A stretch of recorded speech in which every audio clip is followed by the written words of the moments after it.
Good evening, everybody. So it's day 12, which means it's 13 days to Christmas.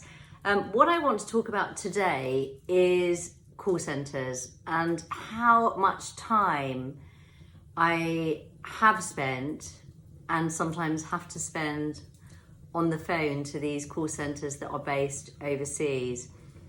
And it begs the question with these larger companies, obviously they put their call centres overseas for monetary reasons, but I think it is at the point that they lose contact with their customers, and also it becomes very irritating and frustrating for customers when they get through to somebody who is, number one, reading answers off of a sheet, and number two, can't make a decision, and number three, I feel very much is a bit computer says no.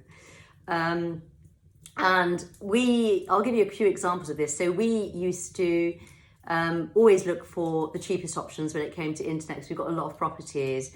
And we used TalkTalk amongst other companies to provide us with internet. But what we did find with the companies like TalkTalk is the reason they are cheap is that they tend to have overseas call centres. And we had a situation in one of the properties in Manchester where it wasn't set up correctly, and it must have taken around 4 hours to go through these various troubleshooting, I think they called it, sheets before they realised that there was actually a problem, which I knew there was, and then they could actually send an engineer out.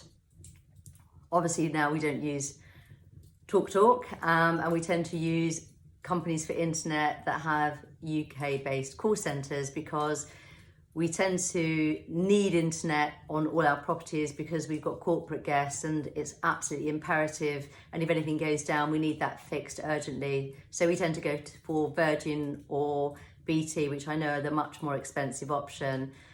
But it also begs the question, I think, that we're all growing our companies, but at what point do you start to lose contact with your customers or the people on the ground? I think personally should never do that.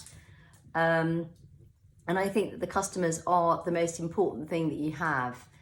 So if you look at us, a lot of us have investors, and we work very hard at keeping those investors. So I think it's quite interesting how the larger the companies get, they tend to lose that personal feel, which is quite sad, really. And as a result, when they use that personal feel, often they lose business. Interesting enough, Airbnb have actually put their call centres overseas in the last few months, which I have literally been pulling my hair out on with frustration, because you again go through to somebody who is reading off a script, and then they have to then expedite it to somebody at Airbnb who will then call you back, and it can take a lot longer now to sort things out. So I'd be really interested to hear other people's thoughts on call centres, and how many hours do you think that you spend on the phone to call centres, for example, in a year? And how we could best spend that time. I can certainly find 100 different better ways that I could spend my time than on the phone to call centres. So tomorrow is another day, halfway through the challenge, and looking forward to December the 25th and of course the 24th on the final day. Take care and thanks for watching. Bye-bye.